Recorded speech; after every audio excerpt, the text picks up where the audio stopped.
Hi guys, I've got another finished pocket page notebook to go through with you today. I told you it wouldn't take me as long as last time. Roughly a couple of months was not too bad for this one, and I'm really pleased. It's not super chunky, it's just the right size, I think. So I'll go through here with you. Probably a lot of these already have process videos that you'll have seen, so we'll whiz through this pretty quickly.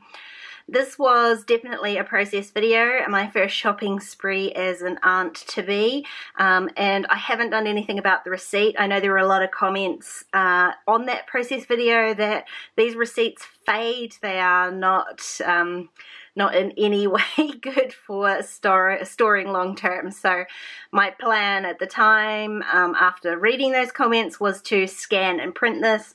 I still haven't done that. Chances are I probably won't. So we'll see how light fast this is when it's in a notebook that doesn't get opened a lot. Hopefully that will make it last a little bit longer. Technically, it probably doesn't matter. I know what the photo's about. I don't need the exact details of how much I spent because my credit card details will tell me that too.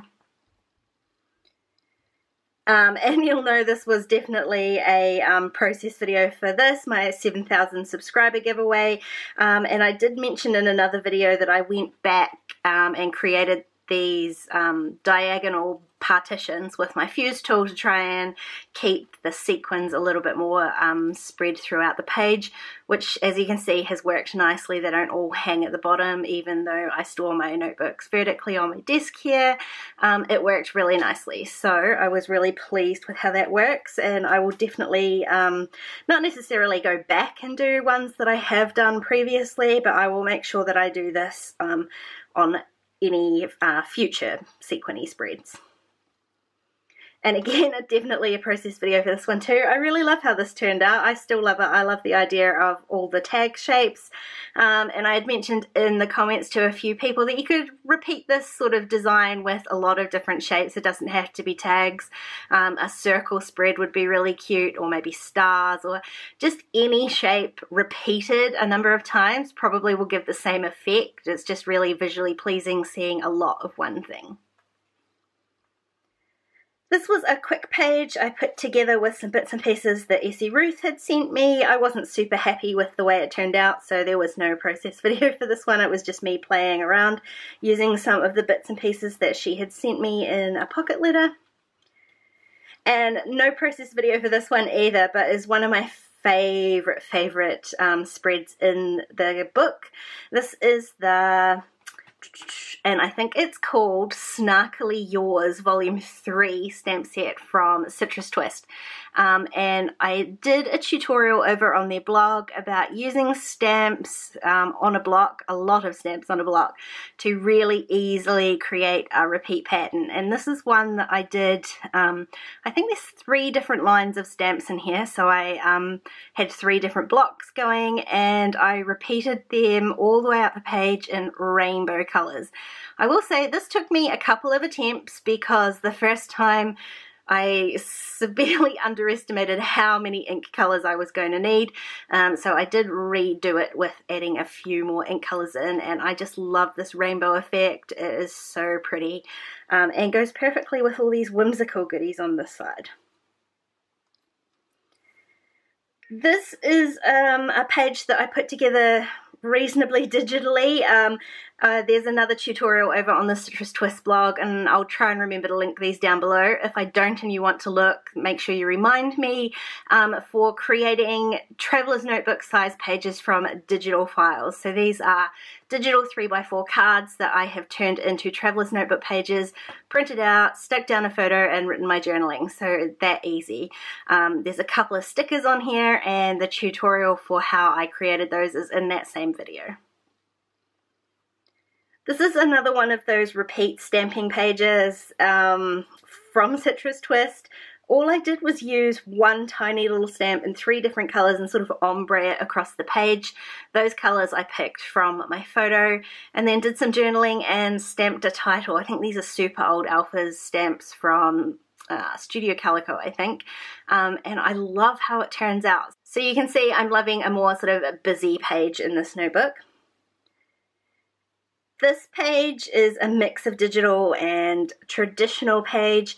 This page here is just a full page photo that I slapped a digital stamp on from the latest Kelly Stamps release, Hello Sunshine. I struggled with that because we have not had a lot of sunshine, so it was the perfect opportunity. This was one very sunny day at my sister's baby shower, so the Hello Sunshine stamp worked perfectly, as did the Food, Friends and Sunshine stamp, which I stamped here. I extended the stamp a little bit so that I could type in a unicorn to smash, because it just seemed ironic to me that at a baby shower we were trying to smash the head off a unicorn, a piñata.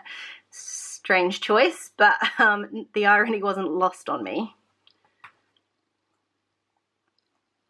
This page has a process video. This is part of the tutorial from Citrus Twist. One thing I will note is that I had this glittery washi tape that I stuck down my photo with. And if I lift this, I did have to put another piece of washi tape on here. Every time I opened my book, this tape was peeling off. The second piece of washi didn't even really hold that well, so I ended up having to peel off the silver tape and add some glue underneath. So I'm slightly concerned about how many other pages I've used this on and whether the same thing is happening. I suspect it's because the printing on this paper is so dense, it's making it really hard for the tape to stick. Here's another super simple page with the latest Kelly Stamps release. Again, as I struggled with the summer stamps, we're definitely nowhere near summer here at this point, as you can see by the marble-sized hail that we had in the middle of November. Crazy day. Summer, it seemed definitely not. So all I did was create a repeat stamp pattern. I steered away from any sort of summery colours. I just picked a sort of neutral grey out of my photo and then added a tag with my journaling. So make sure you think of alternative uses to get the most out of your stamps. Just because it says one thing doesn't mean that you can't use it slightly sarcastically another way. This little page, and I'm not sure that the process video for this will be up yet, it may well be. I just grabbed some 6x8 pads from scrapbook.com and I loved these patterns. This is from Jen Hadfield along the way, and sort of the greens I struggle with for, outsidey grass kind of photos, but I really loved it with the blues and the sort of yellowy pinks in here. So I just added a 3x4 photo, a journaling card that I stamped again with the Kelly Stamps summer sets, and a little bit of alternating washi tape, metallic of course, and called that page done. And I just love these sort of simple pages. You don't need to spend more than 10 or 15 minutes doing a page in a traveler's notebook. By all means, you can spend as long as you want doing them, but sometimes it's nice to give yourself just that little bit of time to do something creative and document a memory, and just use that time for yourself. And it doesn't have to take forever. 10 or 15 minutes will often do it. This is another page I put together with just a stamp set. There's nothing else apart from my photo on here. Every part of this page is from the same stamp set from Citrus Twist. I created a pattern on this side with these sort of house-shaped stamps, and then on top of that added little florals in the windows and doors, just randomly, my title, and I stamped on some scratch paper and just trimmed those out here as well to make little embellishments. I stamped the background to my photo, I stamped the little tag to add a bit of decoration. So one stamp set, a few different coloured inks, and you've got yourself a page again. Here's another sequin page, and this one I'm not going to be able to go back and do any sort of fusing because I typed out my journaling onto a sheet of vellum to try and tone down the really beautiful pattern but really bold pattern on the background here. So I really love this page. It was just worked out exactly how I thought it does. It's got that little bit of sparkle but some really beautiful pattern papers, and again it's another sort of 15-minute page, which is perfect for me. And last page, this was again some more happy mail that the lovely Laura sent me, and I pulled out the little bits and pieces from her letter and just created a page so that I can remember the beautiful things that she sent me. I have even got the little letter tucked in here with the paper clip holding it down that she sent along with her beautiful tag mail. So that's it. That's my finished notebook. You can see there's less than a full amount of pages in here. So I get asked occasionally how I keep my notebooks from getting too fat, and one of the things I will say is that there are a few ways I do that. You can see in here, let me find one. Here's a page here where it's paper on both sides because I have removed the pocket. So this removes a pocket from here and it removes a pocket from the front.